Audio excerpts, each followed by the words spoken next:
In this first video series for Country Chic retailers, we didn't want to just teach you different techniques, but we also want to teach you how to run introduction to furniture painting classes in your store. In this section, we would like to give you some tips and tricks on how to host a workshop.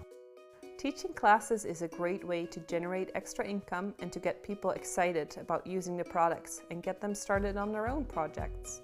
You could teach introduction to furniture painting classes or host a girls' night out where your students paint a fun little project.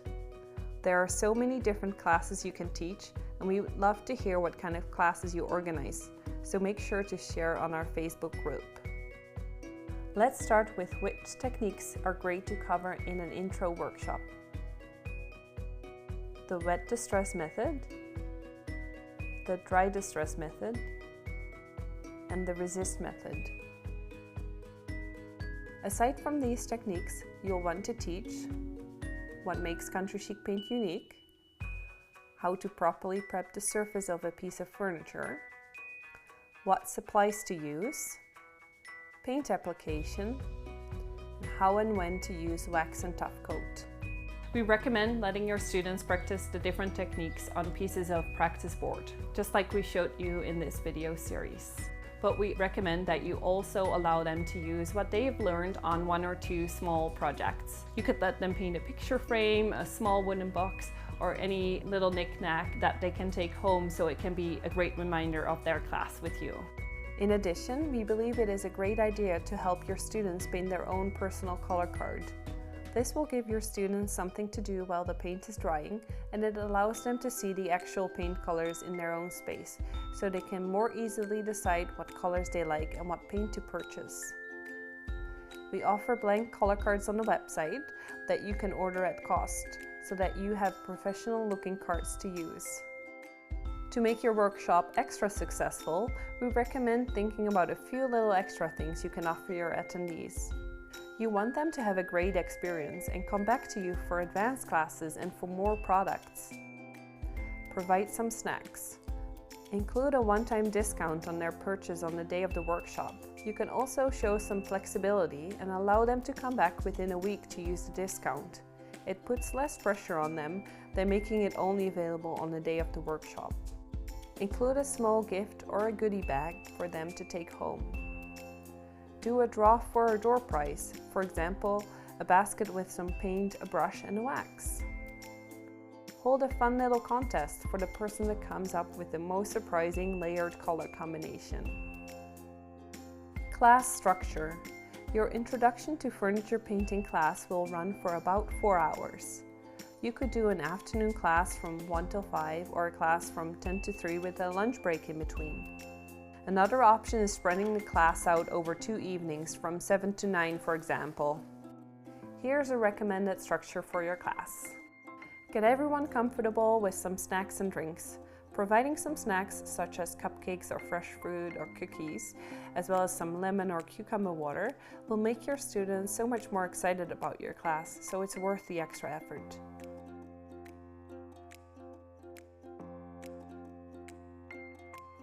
After they are settled in, ask the students to introduce themselves and let them share a little bit about why they are taking the class. Make sure to introduce yourself as well. Continue by explaining what you'll teach in the class and go over what makes Country Chic paint unique. Show the different supplies that will be used in the class. Discuss surface preparation and feel free to refer them to the tutorial on the Country Chic Paint website if they need to find the information again.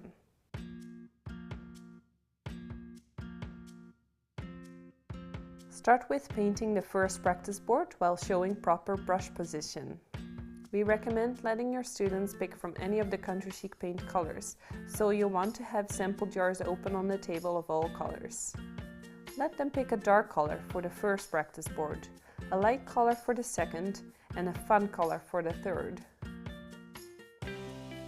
As mentioned earlier, we recommend you to do 1 or 2 small projects with your students. Let them decide what color combination they would like to use and let them paint their first coat once they've done the 3 practice boards. While the first paint coat is drying, we suggest creating color cards with them. Let them use their fingers to place a dot of paint on the card and let them pass the sample jars around. Having a personal color card allows them to more easily pick colors for their projects at home. Next, it'll be time to apply a second coat on the practice boards and projects. We recommend allowing them to pick a light color for the first practice board and a dark color for the second one. Before painting the third practice board, explain the resist method and let them apply a bit of natural wax in a few places. Then follow up with painting the practice board with a complementary analogous or monochromatic color for the third one. If the paint on the project piece hasn't completely dried yet, we recommend letting your students experiment with mixing two colors together. Just use a piece of paper or cardboard for them to use 2 drops of paint to create a new color. It'll inspire them to try coming up with their own unique colors and shows them some of the possibilities. Let your students put the second coat on their project pieces.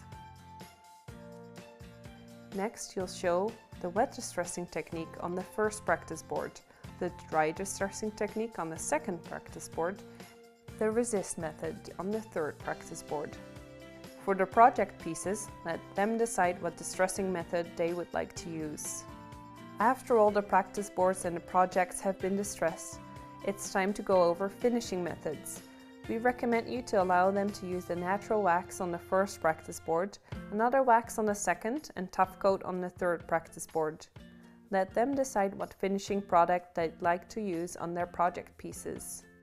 At the end of the class, make sure that you get your students to ask you any questions they may still have and explain to them how to clean the brushes and how to properly store the paint. Once all questions have been answered, they can shop for paint. We recommend offering your students a one-time discount on the paint they purchase on the day of the workshop. Sometimes this may be too much pressure as people need to think about their projects first, so it might be best to allow them to come back within a week to get the discount. What supplies to have on hand? Let's go over the supplies you'll want to have on hand for your workshop.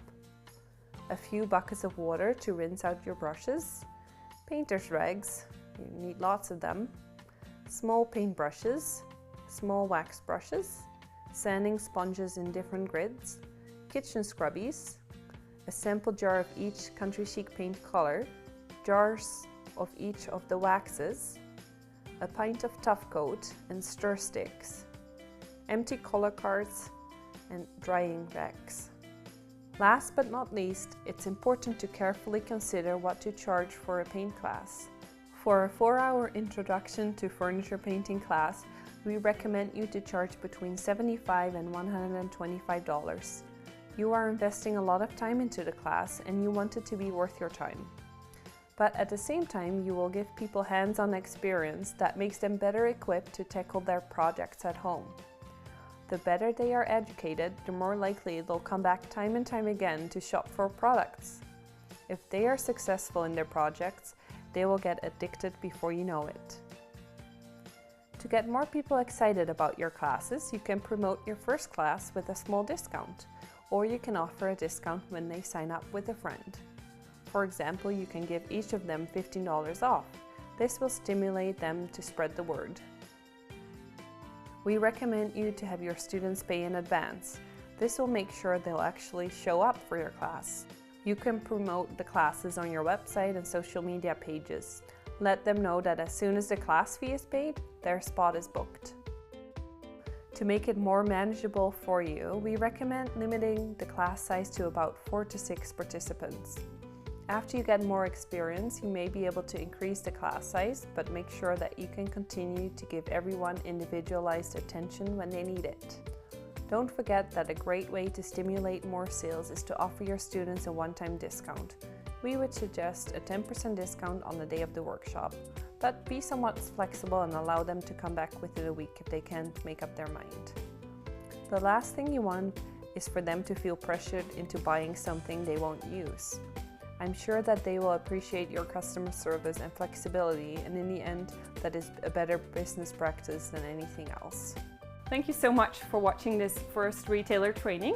We hope you've picked up a few things here and there, but if you have any questions, please don't hesitate to get in touch with us, as we're always happy to help.